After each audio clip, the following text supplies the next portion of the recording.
Good morning and welcome to Capacity Building. I am Marianne Andy.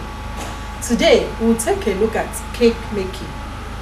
I'm sure you know what cake is, and I believe we all eat cake. So, how did cake making really come about? You want to know, right?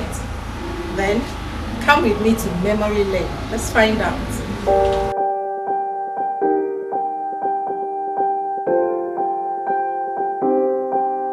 When we talk about cake, we start getting into passionate territory. People define important moments in life like birthdays, weddings, anniversaries, holidays, and graduations with cake. And specific cake varieties like cheesecake, chocolate cake, fruit cake, angel food cake, cupcake, butter cake, sponge cake inspire strong feelings of like and dislike. But whether you like a particular cake or not, chances are that you have a weakness for some form of this baked confection. So, who do we thank for this traditional dessert? No one really knows. But history has it that the ancient Egyptians were good bakers who made honey-sweetened dessert breads, and the cake started as a modified bread product. In fact, there was no distinction between bread and cake.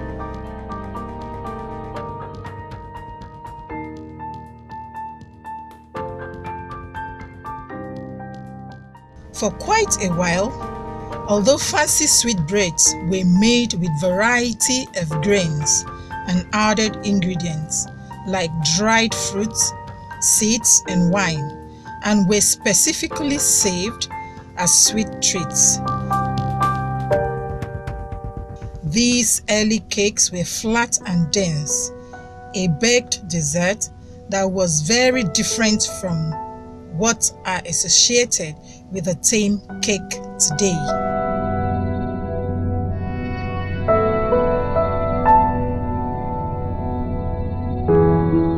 Cake, as we know it, has a soft and tender consistency. These are not terms of endearment, but descriptions of the nature of cake itself. A low-gluten product that is much softer than bread and spongier than biscuit. To achieve this, the dough has to be uniformly lightened by the presence of many small bubbles. This lightening of dough by adding air is achieved through the use of a leaven. The introduction of new ingredients changes in attitudes towards mealtime. Geography and economy all contributed to the development of a cake as a proper dessert.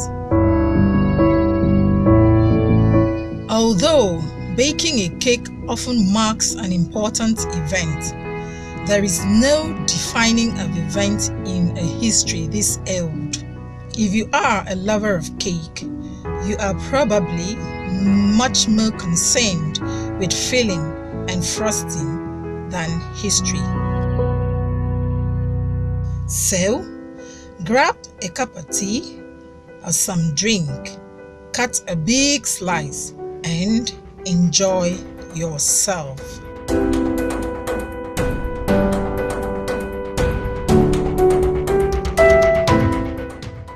That was a brief history of cake making.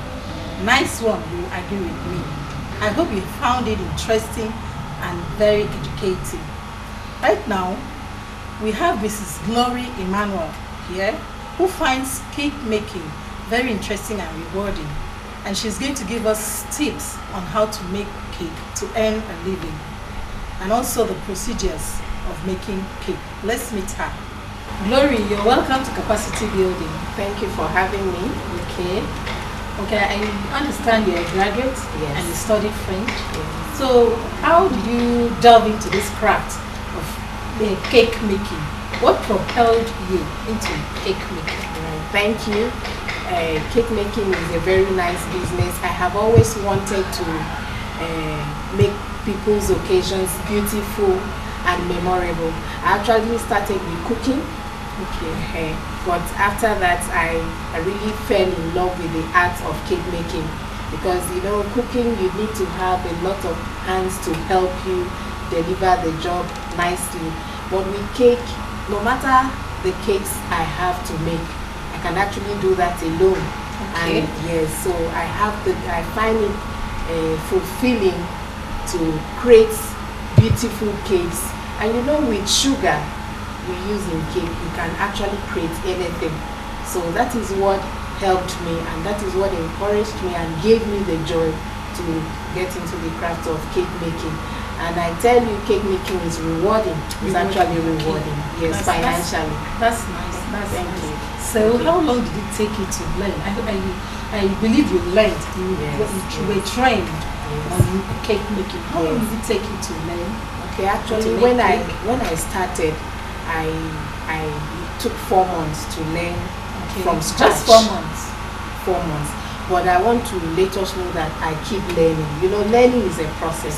You never stop learning. Okay. Every day new things are coming up, and if you want to be the best in any business you're doing, you keep learning, you keep learning. It's a process. Upgrading yourself. Yes, upgrading your skills so that you'll be better. You'll be better. So have you been able to pass it on to other people? Have you been able to train some people? Of course, I have.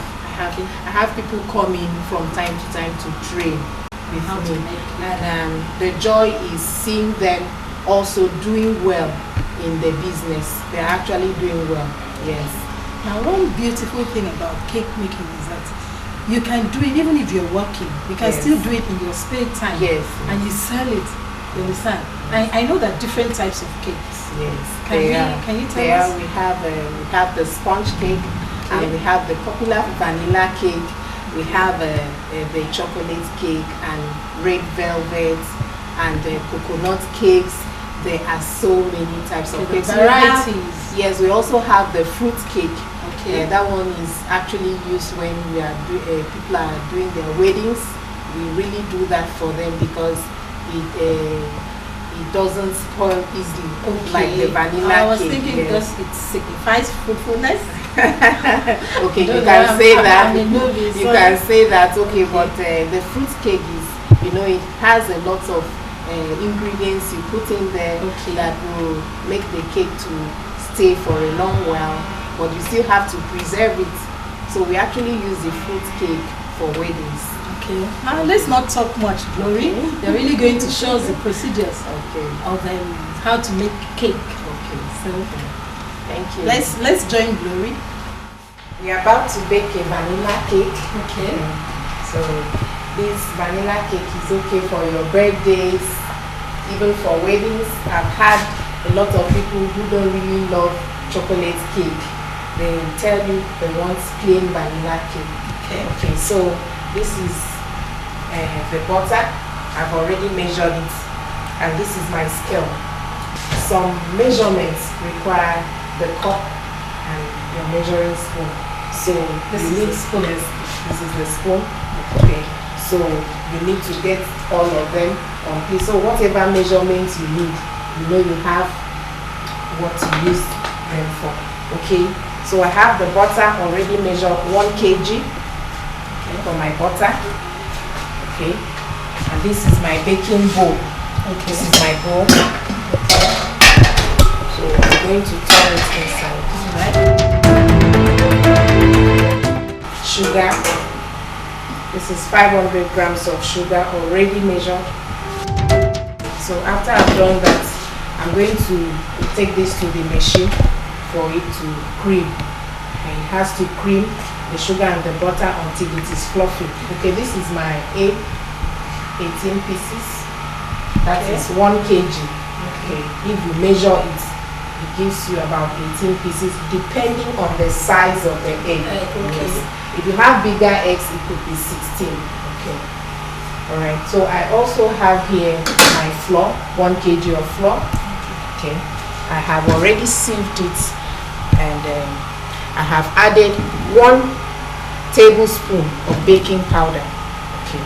So all the dry things go into this bowl. Okay. They are sieved already. Okay. I have the milk, a cup of milk here. All right.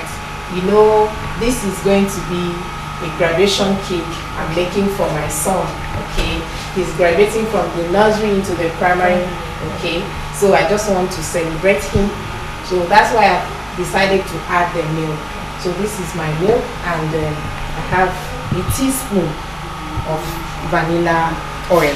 It helps to tone down the smell of egg. So we're taking this. Yes.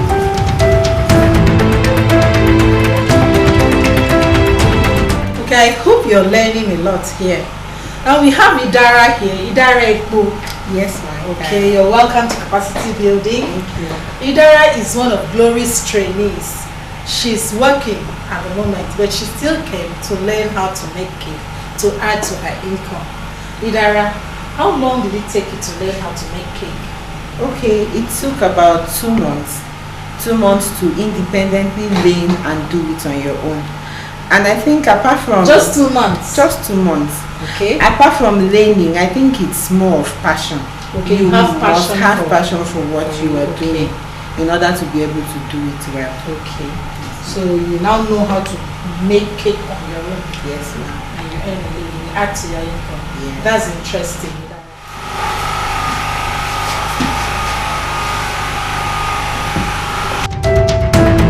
So we'll add the remaining part of the flour to the batter.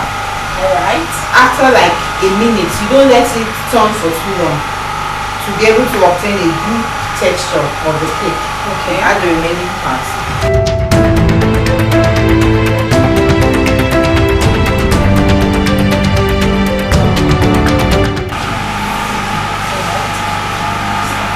So what about the remaining egg? Okay, Pour the okay. And the milk? That's going to be the last thing we are adding. Okay, the last thing.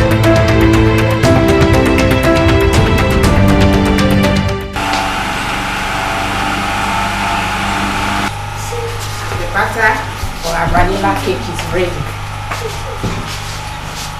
You have to scrape down the batter.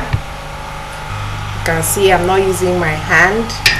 I'm Alright. using this spatula. Okay. Okay, so this is necessary when you're baking. So I use this other long one to turn it so that everything gets in. As you can see, the mixer head does not really get down to the bottom of the bowl. Okay. So that's why I'm using this long spatula to mix it together. Make sure Alright. everything Mixes gets well. mixed. Okay. I'm going to turn it into my already prepared pan. When you're baking, make sure your pan is well prepared and kept ahead of time. It's not when you want to bake, that is when you remember to go and wash and dry your pan. Okay. So I have already creamed my pan with the butter. Okay. I've added a little flour on the pan, a little flour, yes, so that my butter will not stick and it will not burn. Okay. Now you can also use parchment paper. You can also use parchment paper to line the base of your pan when you're baking.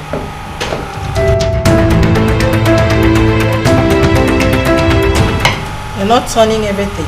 No, I'm not baking everything At once. Yes. Okay. I'm It's going too to- much. Yes, it will be too much and Alright. it will take a long time to bake. So I'm going to pour this into another pan. Yes. Alright. So when you do this, your cake doesn't stay too long in the oven. It still comes out fluffy and very nice. But when you add all the butter in one pan, it takes a longer long time, time to- and when your cake comes out, it's going to be hard. Okay. Yes. So that's why we use 2 pans Two to pans. bake one cake. One other thing we do before we put it into the oven you have to heat it a little bit. Why? Okay, it takes out the air bubbles. Okay. Alright. You know, there are some parts that have not sunk down. Okay. So if you bring it out without heating it, it will come out and you see holes in your cake. Okay. So those are the air bubbles that are causing that. So I heat it a little bit before I put it in the oven. You take the cake inside.